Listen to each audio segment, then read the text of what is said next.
वालेकुम नाजरीन, आप देख रहे हैं स्पोर्ट्स स्पेशल और मैं हूं राना साजिद आपके साथ। आप जब देख सकते हैं कि आज हम बॉक्सिंग रिंग में मौजूद है और मेरे हाथ में जो है बॉक्सिंग ग्लव्स भी मौजूद है। तो आप सब जान चुके होंगे कि आज का प्रोग्राम जो है हम करने जा रहे हैं बॉक्सिंग के वाले से। तो पाकिस्तान में अगर बॉक्सिंग के वाले से बात करें, टैलेंट मौजूद है, मुख्तलिफ मकामात में हमें बॉक्सिंग रिंग्स नज़र आते हैं, लेकिन वर्ल्ड लेवल पर पाकिस्तान का नाम रोशन करने वाले बहुत कम हैं। लेकिन वो ऐसे लोग जो कि पाकिस्तान का नाम रोशन कर रहे हैं, आज उनमें से एक पाकिस्तान का ही सपूत और क्वेटा से बिलोंग करने वाला मोहम्मद वसीम हमारे साथ मौजूद हैं। उनकी जो है रिकॉर्ड, उनकी हिस्ट्री के वाले से भी जानेंगे और इसके साथ साथ बॉक्सिंग गेम में किस तरह की जो फाइट्स होती हैं उस हवाले से भी आपको बताएंगे। वसीम हमारे साथ मौजूद है। अस्सलाम वालेकुम वसीम, क्या हाल है? I am good, fine. अच्छा, सबसे पहले तो आपको बहुत बहुत मुबारक, आप रिसेंटली एक फ़ाइट जीत के आए हैं और बताइएगा कितना टफ था ये फ़ाइट और कितनी मेहनत करना पड़ी थी इसके लिए? मेहनत तो काफ़ी की थी इसके लिए। तकरीबन मैंने कोई 4 महीने कैंप किया इंग्लैंड, दुबई और आयरलैंड में। काफ़ी अच्छी स्पारिंग्स किए और मेहनत की थी अल्हम्दुलिल्लाह, और विक्ट्री पाकिस्तान के नाम हुआ। बड़ा बेल्ट है और माशाल्लाह बड़ा खूबसूरत भी लग रहा है कि ज़ाहिर है कि आपने पाकिस्तान के लिए विक्ट्री हासिल की है, एक बड़ी फतह हासिल की है। इस गेम में जाने से पहले क्या सोचा हुआ था, क्या प्लान था, क्या टारगेट किया हुआ था? क्योंकि बॉक्सिंग में हमने देखा जब भी फाइट होती है, अपने जो चैलेंज करने वाला होता है उसके साथ काफ़ी जो है तकरार भी होती है। इवन लास्ट टाइम जब इंडिया के साथ आपका मुकाबला था तो तब भी बड़ी हाइप क्रिएट हुई थी। तो क्या जो है वो तवक्कुआत क्या थी? देखिए, बॉक्सिंग तो एक ऐसी स्पोर्ट है, बहुत से फाइटर्स होते हैं जो वेइंग पे प्रेस कॉन्फ्रेंस में काफ़ी वो एग्रेसिव होते हैं एक दूसरे से। लेकिन मैं कोशिश करता हूँ कि मैं ये काम नहीं करूँ, मैं परफॉर्म करूँ रिंग में, और अल्हम्दुलिल्लाह मेरी यही कोशिश होती है और मैं रिंग में परफॉर्म करता हूँ। क्योंकि जितना आप अम्बल रहेंगे इस स्पोर्ट में उतना ही आप सक्सेसफुल होंगे। सही होगा, बिल्कुल। वसीम हमारे साथ मौजूद हैं और हम लाजमी तौर पे जानना चाहेंगे, वसीम ने जब सफ़र स्टार्ट किया था, कैरियर का आगाज़ किया था, तब क्या जो है तवक्कुआत क्या थी? कोयटा से जैसे कि हम जानते हैं बिलोंग करते हैं, आगाज़ बॉक्सिंग की तरफ आने का रुझान किस तरह पैदा हुआ था? क्या सोचा हुआ था या फिर अचानक से बॉक्सिंग की जानब आए आप? अचानक तो नहीं हुआ, खैर ये जैसे आपको पता है कि हमारे जो सिटी है कोयटा सिटी, वहाँ पे दो ज़्यादा जो स्पोर्ट्स हैं खेली जाने वाली बलूचिस्तान में, इवन एक बॉक्सिंग और एक फ़ुटबॉल है। फ़ुटबॉल तो बहुत ही ज़्यादा है, लेकिन बॉक्सिंग भी जो सिटी में है काफ़ी ज़्यादा है। तो वहाँ से हमने स्टार्ट ली थी। 97 में मैंने बॉक्सिंग की स्टार्ट ली, और हमारे घर के पास एक अभी भी वो जिम मौजूद है, काफ़ी छोटा सा जिम है, youth boxing club. More than 55 years उसको हुए हैं, और वहाँ से one of the best fighters amateur में पाकिस्तान के लिए निकले हैं, उन्होंने परफॉर्म किया है। तो वहाँ से मेरी जर्नी स्टार्ट हुई, और फिर आहिस्ता आहिस्ता मैं नेशनल लेवल पे आया। फिर 2005-6 में मैं नेशनल टीम का कप्तान बना। उसके बाद फिर इंटरनेशनल मेडल्स एमेच्योर बॉक्सिंग में जीते, Commonwealth games, Asian games, world combat games में मैंने गोल्ड मेडल जीता। उसके बाद फिर मैं 2014 एशियन गेम्स के बाद फिर मैंने प्रोफेशनल में कदम रखा। उसके बाद मैं पहली फ़ाइट थी मेरी जो है वो KBC title, Korean boxing commission की फ़ाइट थी, वो मैंने जीता। 10 राउंडर 9th राउंड में TKO पे मैंने उनको स्टॉप किया। 4th फाइट में यही title WBC silver world champion बना 2016 में, उसको डिफेंड किया 2017 में।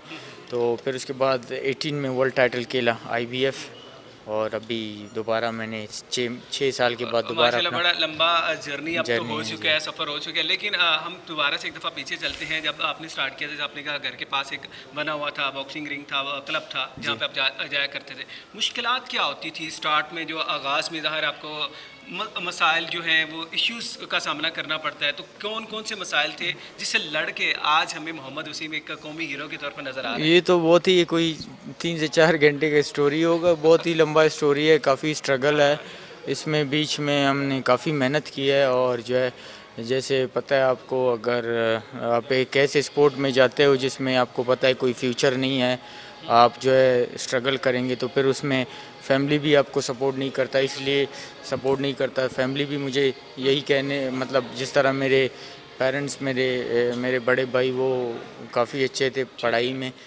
पेरेंट्स यही कहते थे कि आप पढ़ें, आप स्टडी करें, ये कौन से काम में पड़ गए हो। तो काफ़ी मतलब वहाँ से इतनी सपोर्ट नहीं थी जितनी होनी चाहिए, लेकिन फिर भी वो चुप के ट्रेनिंग करना और चुप के जिम जाना, इवेंट्स में पार्टिसिपेशन चुप के करना, तो आहिस्ता आहिस्ता अल्हम्दुलिल्लाह एक ऐसी जगह पर। स्टडी आपकी चलती रही साथ साथ या छोड़ दी थी, क्या सीन हुआ था? मैंने काफ़ी मतलब मैंने मैट्रिक के बाद फिर मैंने तकरीबन छोड़ दी थी, क्योंकि मुझे टाइम, उससे पहले भी मैं मतलब इतना नहीं जाता था स्कूल में, क्योंकि मोस्टली मैं नेशनल कैंप में होता और मोस्टली मैं जाता इवेंट्स के लिए, जैसे जो डोमेस्टिक हमारे इवेंट्स होते थे, नेशनल चैम्पियनशिप, ऑल पाकिस्तान, जो पेशावर, कराची कैडेट जूनियर्स, इस तरह के इवेंट्स में। तो उसमें ये होता था कि मोर देन वीक इवेंट में तो फिर कम कम जाना होता था स्कूल में। स्टडी हो रहेगी, लेकिन घर में अगर माँ बाप में से अगर बात करें तो किसने ज़्यादा सपोर्ट किया था जो मैं बॉक्सिंग में, जब आप उनको लगा कि आप ये मज़ाहर एक अच्छा खेल रहा है और एक परफॉर्म कर रहा है या हमारा नाम रोशन कर रहा है, तो ज़्यादा सपोर्ट किसने किया था? नहीं, कोई सपोर्ट तो लास्ट टाइम तक किसी ने नहीं किया, क्योंकि अभी तक कोई नहीं कर रहा? नहीं, अभी तो करते हैं, अभी डेफिनेटली मैं एक ऐसी जगह पे हूँ जो दुआएं भी करते हैं और ख्याल भी काफ़ी रखते हैं, लेकिन उस टाइम में वो स्टिल यही काम था कि यार आप जो है पढ़ें, और ये कौन सा काम है, मतलब ऑफिसली आपको पता है यहाँ पे बॉक्सिंग में इतना स्कोप नहीं है, तो फिर वो आपके फ्यूचर के बारे में पेरेंट्स सोचते हैं कि आप अपना फ्यूचर बनाएं। सही। तो बाकी बहन भाई जो थे वो हर पढ़ाई में ही थे, क्या करते थे, मतलब क्या एनवायरनमेंट क्या था घर में? नहीं, मेरे सारे भाई माशाल्लाह, वो जो है अभी मेरे बड़े भाई हैं, वो असिस्टेंट डायरेक्टर है, वो लोग अच्छे खासे मतलब वो पढ़ते हैं। मेरी पूरी फैमिली अच्छे पढ़े लिखे लोग हैं, अच्छे पढ़े लिखे हैं सारे। बस आपने जो है ना वो मैं भी पढ़ा मैं भी पढ़ा लिखा हूँ, लेकिन मैं इतना नहीं हूँ जिस तरह उतना वो है, लेकिन मैंने काफ़ी कोशिश की, मतलब लेकिन मुझे शौक़ था काफ़ी इस स्पोर्ट का, तो फिर आपको टाइम देना पड़ता है, ये भी एक मतलब ज़ाहिर अगर आपने स्टडी फुल है। टाइम दिया है तो फिर अल्लाह ने आपको उसका रिवार्ड भी दिया है, उसका जो है सिला भी आपको मिला है। तो जो रूटीन होती है एक बॉक्सर की, एक डे प्लान जो होता है वो क्या, मतलब कितनी डे में कितनी प्रैक्टिस करनी पड़ती है, कितना जो है उसको अपने डाइट का ख्याल रखना पड़ता है और क्या कुछ करना पड़ता है एक प्रोफेशनल जो है वो चैम्पियन बनने के लिए? काफ़ी सिस्टम है प्रोफेशनल बॉक्सिंग के लिए, मतलब अगर आप एक अच्छे लेवल के बॉक्सर हो, वर्ल्ड लेवल के, तो फिर जिस तरह मेरा है कैंप है, मैं ट्रेनिंग इंग्लैंड में करता हूँ, ग्लासगो स्कॉटलैंड में, दुबई में और अमेरिका में, डिफरेंट कंट्रीज़ में जाके मैं अपने कैंप्स करता हूँ। उसमें फिर ये है कि आपको दिन में आपको मतलब 3 से 4 घंटे एक टाइम ट्रेनिंग करना पड़ता है, फिर शाम में 2 घंटे ट्रेनिंग करना पड़ता है आपको, फिर स्पारिंग सेशंस है, फिर आपका जो डाइट है सब कुछ, वो न्यूट्रिशन आपको ग्राम के हिसाब से वर्क कर रही होती जी, है जो साथ साथ आपको गाइड कर रहे होते हैं। जी बिल्कुल, आपको ग्राम के हिसाब से खाना पड़ता है, आपको सब कुछ, आपको न्यूट्रिशन आपको बताता है, फिर आप उसको सब डिसिप्लिन में आप खाते हैं, फिर आप वेट कम करते हैं। इस गेम के लिए मैंने इस फाइट के लिए सिर्फ 14 किलोज़ कम किए। अच्छा, हाँ, तो ये काफ़ी टफ स्पोर्ट है, वेट कम करना। देखिए बॉक्सिंग बहुत टफ स्पोर्ट है, आपको सुबह आप जाते हैं, आपको 14 to 12 किलोमीटर्स आपको भागना पड़ता है, फिर आप मतलब जी भागना पड़ता जी है।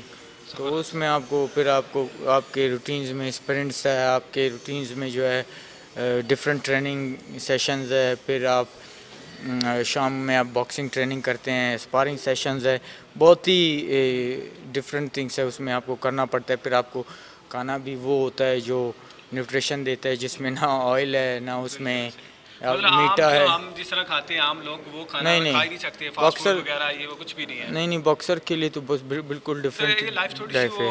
रफ सी नहीं होती हमारी लाइफ बिल्कुल, हम बॉक्सिंग लाइफ एक बहुत लोनली लाइफ है। आप फैमिली से भी दूर होते हैं, आप जो है दुनिया के हर काम से दूर होते हैं, आप ट्रेनिंग और आप है और आपके ट्रेनर्स है, आपके आसपास जो लोग हैं वो है, बाकी ना आप बाहर शॉपिंग कर सकते हैं, ना आप बाहर घूम सकते हैं, ना आप किसी रेस्टोरेंट में जाके खाना खा सकते हैं। आप जस्ट कैंप में होते हैं तो आप फोकस होते हो, आप ट्रेनिंग करते हो हार्ड, जो आपको अचीव करना है, जो आपके गोल्स है वो है, बाकी। अच्छा वसीम, बिल्कुल सही है, ज़ाहिर एक बिल्कुल डिफरेंट लाइफ होती है और जिस तरह कि आपने कहा सारा डिपेंड करता है वेट के ऊपर आपका, जितना ज़ाहिर आपने, क्योंकि जो भी फाइट होती है थिंक सो वेट के साथ हिसाब से ही होती है, जो आपका सेकंड कम्पिटिटर होता है, तो आपको वेट अपना बड़ा मेंटेन रखना पड़ता है। आमतौर पे हम जिस तरह खाते हैं वेट हमारा बढ़ जाता है, तो ये इसके लिए कितनी मेहनत होती है, एक्सरसाइज जो आप बता रहे हैं? इसके लिए काफ़ी मेहनत होती है, हम कैलोरीज़ के हिसाब से खाना देते हैं, आपको न्यूट्रिशन खाना बताता है कि आपने सुबह मॉर्निंग में आपने ये खाना है, आपने जो है लंच में आपने ये लेना है, डिनर में आपने ये लेना है। तो सब कुछ बहुत काफ़ी डिफरेंट है। बॉक्सिंग तो मतलब बहुत ही टफ़ है। ये दूसरे स्पोर्ट्स की तरह नहीं है कि आप वो थोड़ा मतलब जो रिलैक्स भी मिल जाता जी है, वो आप इजी हो घूमने जाता फिरने आप जा रहे हो, आपको हमारी जो है सिर्फ सैटरडे को जो रेस्ट है वो हम सो के ही गुजारते हैं ताकि हम रिकवर करें पूरे हाँ, वीक और को। अगली फाइट के लिए तैयार हो जी। जाए। अच्छा, सबसे पहली दफ़ा जब आप पाकिस्तान में तो आप खेल रहे थे और सारी चीज़ें होना शुरू हो गई, पहली दफ़ा पहली फाइट के लिए जब आप पाकिस्तान से बाहर गए थे, वो कौन सी फाइट थी और उसमें घर वालों की क्या मतलब उम्मीदें क्या थी कि आप बाहर पाकिस्तान से बाहर जा रहे हैं, और किसने आपको जो है मेनली सपोर्ट किसने किया था? मैं 2005 में अज़रबैजान पहली दफ़ा प्रेसिडेंट कप खेलने गया था। तो फैमिली को पता था उस टाइम मैं मतलब मैं नेशनल चैम्पियन बन गया था। ठीक है। तो नेशनल कैंप से कराची से ही मैं गया था। तो उसमें मैंने काफ़ी अच्छी परफॉर्मेंस थी, वर्ल्ड चैम्पियन था रशिया का, उसके साथ मेरी फ़ाइट थी लेकिन फ़ाइट मैं हार गया। मेरी उम्र भी काफ़ी कम थी, 13 से 14 साल मेरी एज अच्छा, थी। मतलब 13 साल की एज में आप चले गए थे जी जी फर्स्ट? जी मैं फर्स्ट, और उसके बाद फिर विद इन 2 मंथ्स के बाद फिर मुझे काज़ाकिस्तान भेजा गया 6 मंथ ट्रेनिंग कैंप के लिए। फिर उसके बाद अच्छी जर्नी शुरू हुई अल्हम्दुलिल्लाह। फिर बड़े बड़े टूर्नामेंट्स, बड़े बड़े ट्रेनिंग कैंप्स मैंने सारे अटेंड किए बिल्कुल सही ड्यूरिंग है। तो नेशनल। लेकिन वसीम वही बात ठीक है, अनफॉर्चुनेटली वो ज़ाहिर आपका कामयाब नहीं हो पाया, लेकिन स्पोर्ट जो है वो आपको बेसिक स्पोर्ट कौन किया जिसने जो आप इस लेवल तक पहुंचे हैं, इस सारे मोहम्मद वसीम को एक चैम्पियन बनाने में किसकी समझ के एक पीछे काविश है? देखें यहाँ पे आप पाकिस्तान में मैं ये क्रेडिट मैं अपने ट्रेनर को देता हूँ, मोहम्मद तारिक, जो मुझे ट्रेन करते थे पाकिस्तान में। वो आज भी नेशनल टीम का कोच है। उन्होंने काफ़ी सपोर्ट किया है, उन्होंने मेरे साथ काफ़ी मेहनत की है। तो आज जो भी है वो उनकी है ट्रेनिंग से, उनकी मदद से जो ये हुआ है। ठीक हो गया। अच्छा, अगर बात करें फाइट्स के वाले से, तो फाइट्स आपने बहुत ज़्यादा जी जो जी। है लड़ी हुई हैं, और इसमें सबसे ज़्यादा मुश्किल तरीन हरीफ कौन सा रहा हुआ है आपका, जिसमें आप हर एक मुकाबला बड़ा टफ हुआ, और गुस्से में भी, क्योंकि जब आपको पंचेस लग रहे थे, हम भी अभी भी देख रहे हैं आपकी जो इसके ऊपर वो बना हुआ निशान भी है, वो लगी हुई जी चोट का निशान भी है। पंच जब पड़ रहे होते हैं गुस्सा भी बहुत ज़्यादा आ जाता है, गुस्सा कैसे कंट्रोल करते हैं, और फाइट जो थी सबसे ज़्यादा टफ तरीन वो कौन सी रही अभी तक की? मेरी तो हर फाइट टफ होती है क्योंकि मैं वर्ल्ड रैंकिंग में टॉप 3 टॉप 2 में होता हूँ। तो मैं फ़ाइट लेता भी हूँ टॉप 5 के लड़कों से। तो हर फाइट मैं अपना उसके लिए 100% देता हूँ। टफेस्ट फाइट मैं लेता हूँ जिसमें मुझे फ़ायदा और जिसमें जो है क्राउड इंजॉय करे फाइट को। सही हो गया। अच्छा, तो वसीम जिस तरह मैंने बात की है कि पंच जब गुस्सा पड़ रहे होते हैं गुस्सा कितना नहीं, है, बॉक्सर तो हम्बल हैं, मतलब गुस्सा करने वाले तो नहीं है नहीं जो आपको आगे से पड़ रही होती है, जिस तरह यहाँ आप किसी के ऊपर चढ़ाई कर रहे होते तो गुस्सा बहुत ज़्यादा नहीं, बिल्कुल नहीं आता। देखिए बॉक्सिंग में अगर आप गुस्सा करेंगे तो फिर आपको बहुत नुकसान मार है। पड़ेगी। हाँ, तो आप हम जो है बॉक्सर्स गुस्सा काफ़ी नहीं करते। हम्बल होते, रिलैक्स होते। जितना आप रिलैक्स होगे उतनी आपकी परफॉर्मेंस अच्छी होगी। बिल्कुल सही हो गया। तो अब प्लान क्या रखा हुआ है, कौन सा ऐसा वर्ल्ड का बॉक्सर है जिसको आपने कम्पीट करने का जो है सोचा हुआ है कि मैंने ये लेवल जो है वो तय करना है और यहाँ पे मैंने जाना है, ये मेरी मंजिल है, और मतलब समझ लें कि फ्यूचर क्या देख रहे हैं अपना? इंशाल्लाह काफ़ी अच्छे फाइटर्स हैं कुछ जो जो हमने उनके लिए सोचा है। इंशाल्लाह विद इन इंशाल्लाह आई थिंक नेक्स्ट ईयर में हम काफ़ी बड़े बड़े फाइट्स में हम जंप करेंगे, जिसमें आई थिंक एक बहुत ही अच्छा बॉक्सर है मैक्सिकन मार्टिनस। ठीक है। इंशाल्लाह उसके साथ अच्छी फाइट होगी। अच्छा वसीम, जैसे कि आप जानते हैं आमिर खान जो कि पाकिस्तानी निजात बरतानवी बॉक्सर हैं, उनके साथ भी आपकी राब्ते भी होते रहते हैं, प्रैक्टिस भी आपने वो मिल के करते रहते हैं, तो क्या डिफरेंस क्या है? अभी हम ऐसे कबल भी कुछ बात कर रहे थे प्रैक्टिस के हवाले से, पाकिस्तान में जो बॉक्सिंग की सहूलियात हैं, इन्वायरमेंट है, फैसिलिटीज़ हैं, वो किस हद तक डिफरेंट है कि बाहर में जब यूरोप में या दीगर ममालिक में जिस तरह के प्रोवाइड की जाती है, वो एक यहाँ पे एक एथलीट को, एक बॉक्सर को कितनी कम मिल रही है, जिसकी वजह से कि हमारा बॉक्सिंग थोड़ा सा पीछे है?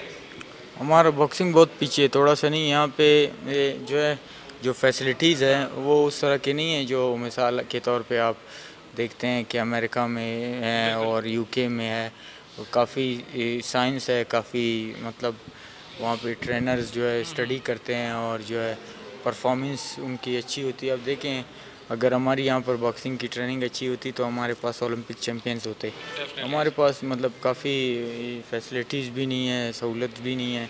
जो सहूलत जब तक आपके कैंप अच्छे नहीं होंगे, जब तक आपके क्या कहते हैं ट्रेनिंग की जगह अच्छे नहीं होंगे, आप अपने फाइटरों को अच्छा डाइट नहीं दोगे, आप उनको मेंटली रिलैक्स नहीं करोगे, तो फिर परफॉर्मेंस नहीं आता उससे। बिल्कुल सही। और आपको लगता है कि टैलेंट पाकिस्तान में मौजूद है बॉक्सिंग का? क्योंकि जिस तरह आमतौर पे बात होती है क्रिकेट की और क्रिकेट को ही प्रमोट किया जाता है, जिस तरह हमारे वज़ीर आज़म भी जो हैं वो क्रिकेटर भी हैं, लेकिन वो जब भी बात होती है स्पोर्ट्स की तो क्रिकेट की आती है, दीगर गेम को उस तरह अहमियत नहीं दी जाती। तो टैलेंट है इस बॉक्सिंग में, और क्या समझते हैं कि नए लड़के अगर उनको पॉलिश किया जाए, अच्छा जो है ट्रेनर फ्राहम किया जाए, तो पाकिस्तान में मज़ीद जो बॉक्सर पैदा हो सकते हैं? टैलेंट आपको और कितना टैलेंट चाहिए? अगर आप हिस्ट्री उठा के देखें स्पोर्ट्स में दुनिया में, सॉरी पाकिस्तान में, तो आपको ना सबसे ज़्यादा 2 स्पोर्ट्स में मेडल्स मिलेंगे बड़े लेवल पे। बिल्कुल ऐसे ही एक बॉक्सिंग और एक हॉकी है। तो आई थिंक बॉक्सिंग नंबर 1 पे, दूसरे नंबर पे हॉकी है। तो इतना ज़्यादा हमारे पास मतलब टैलेंट है, और इससे ज़्यादा क्या talent. Professor Chaudhary Anwar world boxing AIBA के प्रेसिडेंट थे यहाँ पे हमारे पास। बड़े बड़े one of the best fighters यहाँ से निकले हैं, जिन्होंने काज़ाकिस्तान, उज़्बेकिस्तान की जैसे कंट्रीज़ के फाइटर्स को बीट किया है।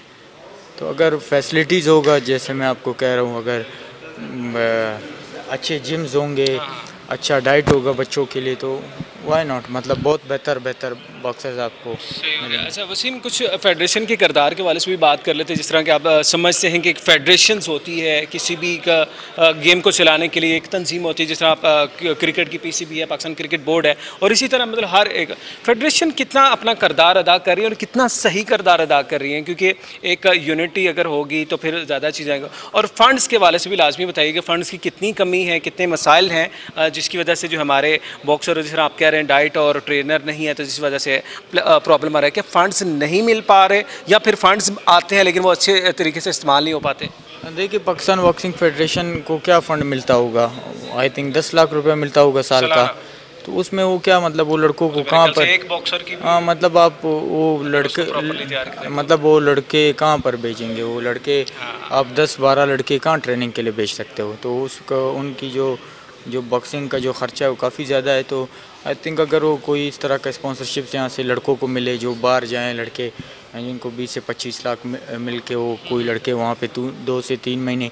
अब देखिए इंडिया में वो जो इंडियंस बॉक्सर्स है वो एशिया में अभी बहुत अच्छे हैं, पहले दूसरे नंबर पे हैं। सही। तो उनको काफ़ी ज़्यादा स्पॉन्सरशिप्स हैं, वो अपने जो बॉक्सर्स हैं उनको बाहर भेजते हैं ट्रेनिंग के लिए। तो ये चाहिए कि मतलब यहाँ पर भी हमारे जो प्राइवेट सेक्टर्स है, जैसे मैंने कहा था कि वो यहाँ के जो हमारे बॉक्सर्स हैं उनको प्रॉपर स्पॉन्सर करे, उनको ट्रेनिंग कैंप्स दे, उनको बाहर भेजे, तो तभी जाके फेडरेशन भी स्ट्रॉन्ग होगा।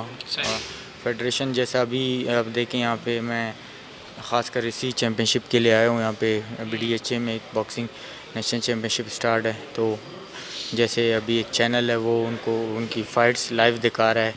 तो ये इस तरह जी, इस तरह वो प्रमोट होंगे, बॉक्सर्स मोटिवेट होंगे, तो फिर बॉक्सर्स बहुत निकलेंगे। और अच्छा, आपने जिस तरह प्रमोशन के वाले से बात करें और थोड़ा सा स्पॉन्सर के वाले से, तो जिस तरह आप समझते हैं लीग्स होती हैं मुख्तलिफ़ तरह की, मुख्तलिफ़ चैम्पियनशिप्स होती हैं, पाकिस्तान सुपर लीग होती है क्रिकेट के वाले से, इसी तरह डिफरेंट लीग्स होती हैं। क्रिकेट में तो ओवरऑल दुनिया में लीग्स हो रही हैं।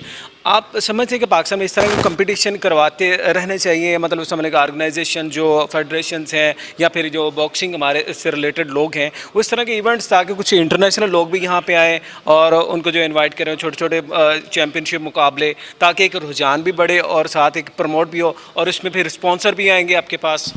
हाँ बिल्कुल, ये तो होना चाहिए, लेकिन ये हमारे यहाँ पर पाकिस्तान में काफ़ी हमने बड़े बड़े इवेंट्स एमेच्योर में कराए हैं। आपको ओलंपिक क्वालिफायर राउंड यहाँ कराची में हुआ था 2006-07 में। जी हाँ, तो मतलब इतना लेवल का यहाँ पे बॉक्सिंग हुआ है। तो अगर प्राइवेट सेक्टर्स आएंगे और स्पॉन्सरशिप्स करेंगे और फेडरेशन को स्ट्रॉन्ग करेंगे, तो यहाँ पे टैलेंट की कोई कमी नहीं। बॉक्सिंग यहाँ पर बड़ा आला किस्म के बॉक्सर्स हैं, बहुत बेहतर बॉक्सर्स आपको यहाँ से निकलेंगे। ठीक हो गया। अच्छा, टोटल कितने टाइटल्स कितने अपने नाम कर चुके हैं अभी तक? कोई है मेडल्स का अंदाज़ा कितने हासिल कर चुके हैं अभी तक कैरियर में?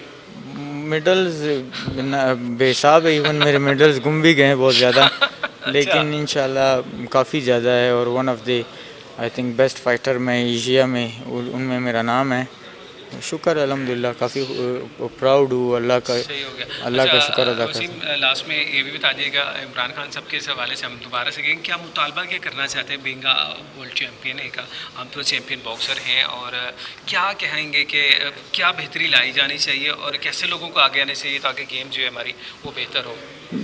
देखिए, वो हमारे प्राइम मिनिस्टर साहब ख़ुद एक स्पोर्ट्समैन है, और उसको चाहिए कि कम से कम दूसरे चीज़ों से ज़्यादा वो भी स्पोर्ट्स को तरजीह दे, ताकि हम चाहते हैं कि आगे भी ओलंपिक में हमारे कोई लड़के मेडल जीते या उनको कैंप दिया जाए। जिस तरह अब मैं सुनने में आ रहा है कि जितने भी डिपार्टमेंट्स हैं वो ख़त्म हो रहे हैं, तो ये लड़कों के लिए काफ़ी नुकसान है, क्योंकि जो लड़के मेहनत करते हैं और जो लड़के जो है अपने आप को किसी जगह पे पहुंचाना चाहते हैं, वो उनको ये जो डिपार्टमेंट्स है इनके छोटे छोटे उनको पे मिलता है उनसे 20-25,000, तो उनसे उनका घर भी चलता है, वो ट्रेन भी करते हैं और वो फिर जाके इंटरनेशनल पाकिस्तान को रिप्रेजेंट भी करते हैं।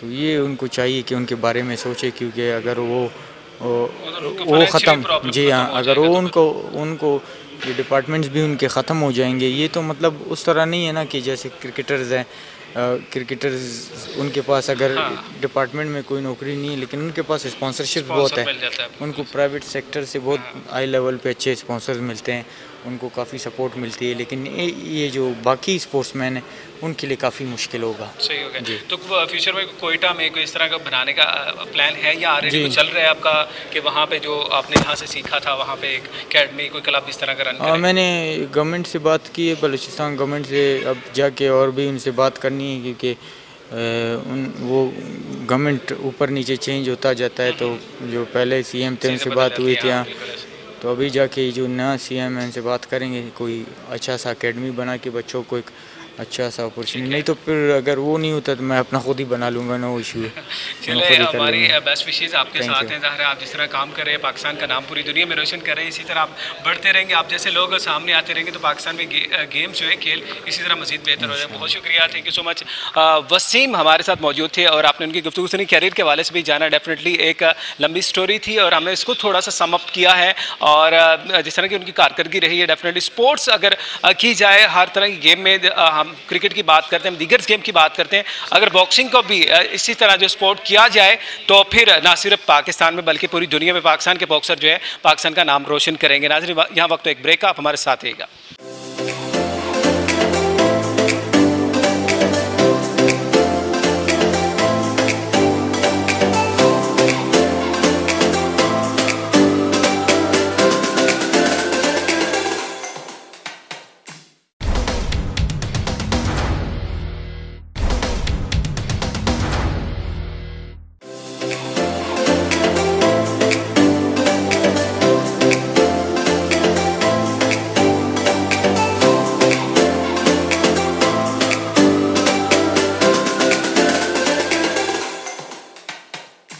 वंस अगेन नाजरीन, खुश आमदीद कहते हैं, एक दफ़ा फिर से हम हाजिर हो चुके हैं और आज हम बात कर रहे हैं बॉक्सिंग के हवाले से। तो बॉक्सिंग मोहम्मद वसीम हमारे साथ मौजूद है, अभी भी हमारे साथ मौजूद है। जिस तरह आपने उनके करियर के हवाले से जाना, अब कुछ उनके दोस्त भी और करीबी साथी भी मौजूद हैं जो कि बॉक्सिंग के हवाले से जो काम कर रहे हैं, पाकिस्तान में बॉक्सिंग की बेहतरी के लिए इकदाम कर रहे हैं। उमर साहब हमारे साथ मौजूद है, सबसे पहले उनको वेलकम करें। अस्सलाम वालेकुम। थैंक यू जी। वालेकुम अस्सलाम। कैसे हम ठीक ठाक हैं? अल्लाह का शुक्र। माशाल्लाह, बड़ा प्राउड फील होता है कि आपके बड़े करीबी साथी हैं मोहम्मद वसीम, और जिस तरह की उनकी फतुहात का सिलसिला चल रहा है, पाकिस्तान का नाम पूरी दुनिया में रोशन कर रहे हैं, तो बीइंग अ फ्रेंड आपकी फीलिंग्स क्या हैं? मेरे ख्याल में पाकिस्तान की बड़ी खुशकिस्मती है कि मोहम्मद वसीम की तरह का एक एथलीट, एक फ़ाइटर जो पाकिस्तान का परचम लेके वर्ल्ड चैम्पियनशिप जीता है, और मेरे ख्याल में एक बड़ी अनफॉर्चुनेट बात है कि हम उस तरह इनको वेलकम नहीं कर सके, या अगर ये यूरोप या अमेरिका में होते तो इनको जो मरात मिलती और इनको जो वहाँ पे कवरेज मिलती और जो फॉलोइंग मिलती है वो बड़ी डिफरेंट होती। हम ऑल्दो तो एक स्पोर्ट्स लविंग नेशन है, बट मेरे ख्याल में वी लैक दिस अंडरस्टैंडिंग कि कैसे अपने एथलीट्स और फाइटर्स को लुक आफ्टर किया जाए। बट अब ऐसा है कि वसीम के साथ मिलके जो इनकी प्रमोशन है, MT के जो इनको मैनेज करती इनकी मैनेजमेंट कंपनी, उनके साथ मिलके हम पाकिस्तान में इवेंट्स लॉन्च कर रहे हैं, और 2 इवेंट्स होंगे हर साल 6-6 महीने की गैप से, और वो हम TV पे दिखाएंगे। और जो वसीम भाई ने जो स्ट्रगल करके अपना एमेचर से प्रोफेशनल के अंदर कदम रखा और जो हार्डशिप उन्होंने देखी, अब वसीम भाई का ये विज़न है कि जो अभी आने वाले खिलाड़ी हैं वो उस हार्डशिप से ना गुजरें और उनको एक प्रॉपर प्लेटफॉर्म प्रोवाइड किया जाए कि वो अपने एमेचर कैरियर से अपने प्रोफेशनल कैरियर में कदम रखें और उसको एज ईजी एज पॉसिबल बनाया जाए। तो बिल्कुल सॉरी आपकी बात करते हैं, यहाँ पे हम एक प्लेटफॉर्म पे ही मौजूद हैं जहाँ पे बाकायदा इसकी जो है वो वर्किंग भी हो रही है और सिखाया भी जाता है यहाँ पे बॉक्सिंग के हवाले से, फिटनेस के हवाले से। तो आपको क्या लगता है जो हमारी न्यूकमर है यहाँ पे मौजूद बच्चे हैं, टैलेंट कितना है और कितना रुझान कितना बढ़ता है जब हमारे चैम्पियंस को देखते हैं न्यूकमर, और आपसे पूछते भी होंगे डेफिनेटली, यहाँ पे इवेंट्स भी होते हैं और लोग आके पूछते हैं, बच्चे पूछते हैं कि सर हमें भी वसीम की तरह बनना है, हमें भी जो है बॉक्सिंग की तरफ आना है। जी, रुझान तभी बनता है जब आप किसी को आगे बढ़ता हुआ देखते हैं। अब वसीम जो है वो जनरेशन्स इंस्पायर करेंगे फ़ाइटर्स की, ख़ुसूसन कोयटा से, बलूचिस्तान से, अंडर प्रिविलेज्ड एरिया से, क्योंकि इनकी स्टोरी बड़ी इंस्पायरिंग है एक इंसान के लिए कि एक बंदा जिसने 20 साल पाकिस्तान का कैंप किया और अपना प्रोफेशनल कैरियर स्टार्ट किया जापान से और कोरिया से, और फिर उसके बाद वर्ल्ड चैम्पियन बने। और आई थिंक कि ये जो जर्नी है इसको बड़े अच्छे तरीके से हमें डॉक्यूमेंट करना चाहिए और अपने जो हमारी यंग आने वाली जनरेशन है उसको इंस्पायर करना चाहिए कि वो भी मोहम्मद वसीम की तरह एक एथलीट या फाइटर बनने की कोशिश करें। हर किसी में तो नहीं होता ये वसीम जैसे लोग दुनिया में बड़ा कम पैदा होते हैं। डेफिनेटली ऐसे ही कि ज़ाहिर है बड़े कम होते हैं और बड़ी स्ट्रगल करनी पड़ती है, इसके पीछे एक बड़ी कहानी होती है। तो डे की अगर हम रूटीन जाने, जैसा कि हमने वसीम से भी बात की थी, उन्होंने भी बताया था रूटीन, एक बॉक्सर की रूटीन क्या होती है, और बीइंग ए ट्रेनर आप यहाँ पे ज़ाहिर बच्चों को ट्रेन भी कर रहे होते हैं, सारे लुक आफ्टर भी करते हैं, देखते हैं बच्चों को। तो आपको क्या लगता है क्या जो है उसकी जो हैबिट्स क्या होनी चाहिए, क्या अपने आप को कैसे पंक्चुअल बनाना चाहिए ताकि अपना जो है एक गोल, अपने जो अचीवमेंट उसके ऊपर वर्क किया जा सके? आई थिंक सबसे इंपॉर्टेंट सेल्फ डिसिप्लिन होता है। वसीम भाई बड़े अच्छे तरीके से बता सकते हैं, क्योंकि ये इस वक्त जो आप कह लें कि टॉप लेवल के जो फाइटर्स हैं उनके साथ ये ट्रेन करते हैं, कम्पीट करते हैं, तो इनसे बेहतर कोई नहीं बता सकता। जो सेल्फ डिसिप्लिन है, सुबह टाइम पे उठना, टाइम पे ट्रेनिंग करना, टाइम पे खाना खाना, आपकी जो रेस्ट है, रिकवरी है, वो हर चीज़ एक बड़ी इंपॉर्टेंट एस्पेक्ट होता है आपकी परफॉर्मेंस के लिए। जो परफॉर्मेंस होती है वो आपकी ये हैबिट्स के ऊपर बेस्ड होती है। तो ऑब्वियसली वो जितने आप मोटिवेटेड होते हैं और जितना आपको कोई बड़ा गोल आपके जहन में होता है, आप उसी के लिहाज से फिर मेहनत पुट इन करते हैं। तो वसीम भाई जो है इनकी कैरियर जो है वो एक डिटर्मिनेशन की अलामत है, और ना होते हुए भी वो गोल इन्होंने प्रोग्रेस किया और फिर at the end of the day उनको वो वर्ल्ड चैम्पियनशिप टाइटल मिला। क्योंकि जब आप पाकिस्तान में खेल रहे होते हैं तो आपको इस तरह का आपका विजन नहीं होता, आपको लोग नहीं होते। तो ये पाकिस्तान के मेरा ख्याल है अनडाउटेबली वाहिद पाकिस्तानी बॉर्न फाइटर हैं जो वर्ल्ड चैम्पियन बने और इस रैंकिंग पे हैं। तो we should be very very proud of him. Umar भाई, हमने एक बात अभी वसीम से भी की थी और यही सवाल पूछा था, आपसे भी ये जानना चाहेंगे, जिस तरह के इश्यूज़ की आपके ऊपर बात की कि हम इस तरह के एनवायरनमेंट बिल्ड कर रहे हैं जा रहे हैं जिसमें जिस तरह के वसीम ने स्ट्रगल की है, जिस तरह के उनको जो है इश्यूज़ का फेस करना पड़ा था, उस तरह के ना जो है फेस करना पड़े। फेडरेशन कितना काम कर रही है और कितने इश्यूज़ हैं, क्या बेसिकली बॉक्सिंग के इश्यूज़ क्या है वो देखें। वो उसके लिए तो आपको 7 प्रोग्राम करने पड़ेंगे, कोई 10 दिनों के इश्यूज़ के ऊपर। तो इश्यूज़ पे हम बात नहीं करते। इश्यूज़ में ये सबसे बड़ी कमी तो फंडिंग की है, कोचेज़ की है, और फिर उसके बाद आगे उनको सही तरीके से प्रमोट करने की है। अभी वसीम जीत के आई थिंक जो फोकस है हमें वसीम की जीत के ऊपर रखना चाहिए और वसीम के कैरियर के ऊपर रखना चाहिए कि आगे कैसे हम इनको प्रमोट करें और इनकी स्पोर्ट्स को प्रमोट करें, ये हमारा फोकस होना चाहिए। तो इश्यूज़ के लिए आई थिंक वो जो पाकिस्तान के प्राइम मिनिस्टर हैं और जो लोग इंचार्ज हैं आप उनसे बात करें। बहरहाल कोई फाइनल पैगाम, कोई मैसेज क्या देना चाहेंगे वो भी बता दें। मेरे ख्याल में लोगों को वसीम का कैरियर फॉलो करना चाहिए, वसीम को सपोर्ट करनी चाहिए, और बॉक्सिंग इन जनरल जो है वो क्रिकेट के साथ तो चले ना आए अगले 10 सालों में, but as compare to other sports इसको ज़्यादा अहमियत मिलनी चाहिए। वसीम भी हमारे साथ मौजूद है। वसीम, आप फाइनल पैगाम अपने चाहने वालों फैंस को क्या देना चाहेंगे जो आपको लाइक करते हैं, पूरी दुनिया में मौजूद हैं, और क्या मैसेज क्या है, एडवाइस क्या है? मैसेज यही है जो उमर भाई ने आपको कहा। असल में बेसिकली हमें बंदे ना उमर की तरह ही चाहिए जो एथलीट्स को यहाँ पे सपोर्ट करे, और जिस तरह ये कर रहे हैं, ये जिम इन्होंने बनाया है इसीलिए ताकि और भी हमारी तरह एथलीट्स निकले और भी अच्छे फाइटर्स बने।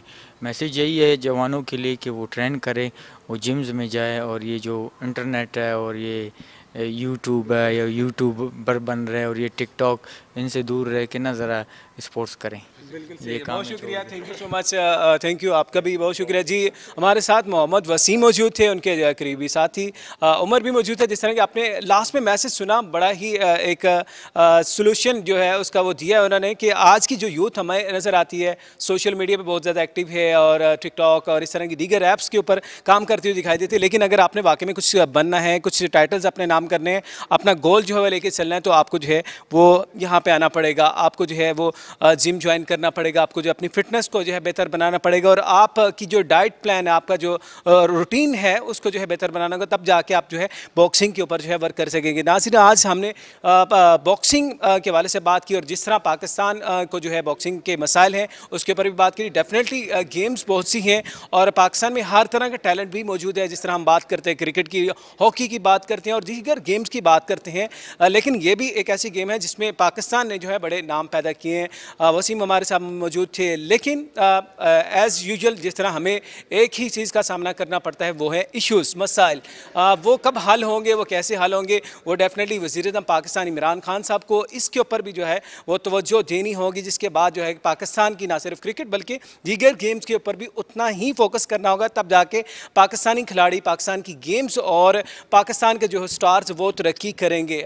हम दीगर गेम के वाले से भी आपको आगाह करते रहेंगे। आज के इस प्रोग्राम से मुझे यहाँ से इजाज़त दीजिए, आपसे दोबारा मुलाकात होगी। अपना बहुत सा ख्याल रखिएगा। अल्लाह हाफिज़।